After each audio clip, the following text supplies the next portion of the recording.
So let's break it all down for you tonight. We have a panel here. Joining me now here in the studio, Maricruz MaGowan. She's Vice President of the National Economists Club. And in San Francisco, Dr. Nicholas Economides, Professor of Economics at the Stern School of Business at New York University and visiting professor at UC Berkeley. Thank you both for coming in.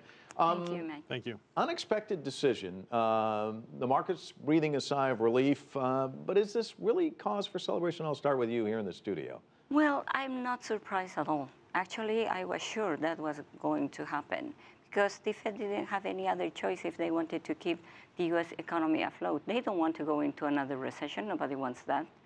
And the key thing here, because of the quantitative easing, we were having the interest rates practically close to zero.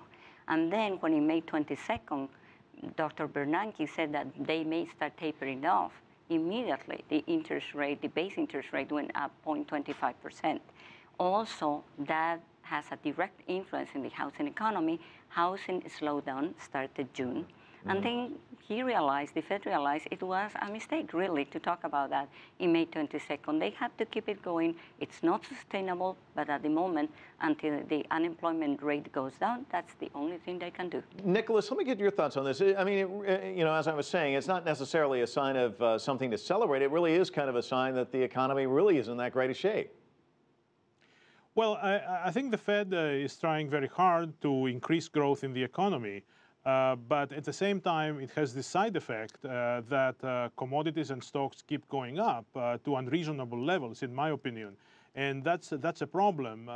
This is a lot of people might be cheering today in Wall Street, but I see it as a bubble, and it has gone way, way, way above the reasonable effects of the extra growth that the QE3 can produce. Well, let me get your thoughts on that, because we've certainly seen a fair share of bubbles here. We've seen the dot-com bubble, we've seen the housing bubble. Is this something to be worried about? Well, we have to worry about the sustainability of the issue. It's not sustainable. At some point, we have to stop it. We cannot continue putting money on the market in this way. That's going to happen.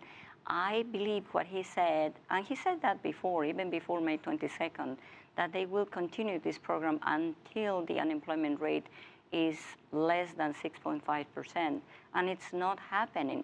Right now we have 7.3, lower than what we had, but why? It's not that more people are working, it's that fewer people are looking for a job. They just gave up. They are not in the accounting anymore.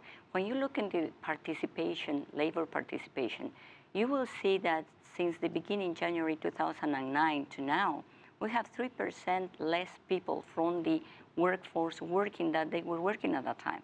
Those are terrible news. Those are not good news. Well, Nicholas, what does this $85 billion mean to the economy? If you can break it out for folks, lay people trying to understand all of this, what does it mean? It means cheap money, and it means that people are supposed to be, businesses and individuals are supposed to be having an easier time getting a loan.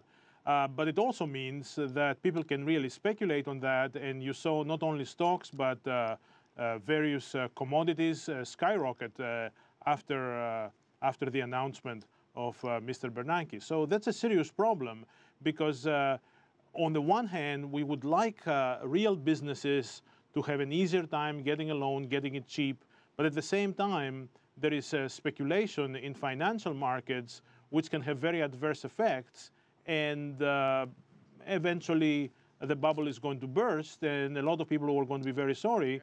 Hopefully not as bad as in 2008, but there will be a problem. Maricruz, let me ask you about emerging economies, because they've been very skittish about this, and obviously at some point they are going to feel the effects of this. What does it do to them? Well, there are good news and bad news, really, because it's not only good news. Everybody thinks as long as the United States is improving, even if slowly, the emerging economies are also improving. That's not actually the case. What happened is, especially for the BRICS countries, when we started having a better economy, some international investors took their money back from Brazil, and that's why Brazil and China and India were going better, and they took it back to the United States. And then when foreign investment went down, their rate growth also went down. So that's the bad side of having this stimulus money. The good side is that it instills confidence in the economy. I agree with my former colleague that when she said that this was done for domestic reasons is completely true. What Dr. Bernanke was trying to save is the U.S. economy. We are in survival mode, but we cannot just disconnect the patient from the respirator. That's what it was. Nicholas, let me ask you the question about, you know, the anticipation and the skittish quality of this. It seems like the markets just kind of list from one direction to the other. They don't really, they're constantly waiting to see what Bernanke's going to say. They're never quite sure what he's going to say. What has this done to the markets? Well, I think there is a lot of uncertainty, and of course there was the additional uncertainty whether Summers would be a strong candidate for the Federal Reserve. I think that the administration has not really played this very well. It would have been much better for President Obama to have from the beginning said, well, I'm going to keep Bernanke, or I'm going to put Professor Yellen in, or I'm going to put Professor Summers in. The way that this thing has played out has created too much uncertainty and too much political speculation. And it has hurt the market, and it has brought the expectations down for higher growth. And that's not good. Right now, even today, Mr. Bernanke did not say whether he was going to resign or not. That's surprising. I mean, shouldn't the market really know whether this is going to happen in the next month or two or the next 3 months? It doesn't really make sense that this uncertainty is still hanging over the market. Nicholas, let's stay with you for a minute, and then we'll bring the question back here in the studio. Let me ask you this. The Fed keeps printing and printing and printing. It seems like it's a desperate strategy. What's the end game, and will it change if Yellen's in the driver's seat? I think it is a problem.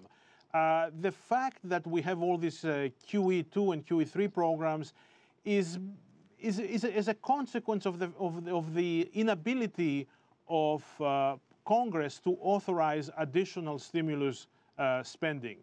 So these programs are not the best, the QE2 and QE3, but they're desperate programs because there is no fiscal policy available, fiscal expansion policy available. Nicholas, I'm going to have to hold you there because I want to get Maricruz last word. Your thoughts? Is it a desperate strategy?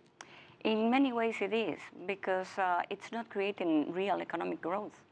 And that's very important. The only way we are going to go back into the driver's seat is having higher economic growth rates, and that is not happening. All right, well, we'll leave it there. Thank you both for joining us. Certainly appreciate it. Thank you. Lively discussion this evening. Yes.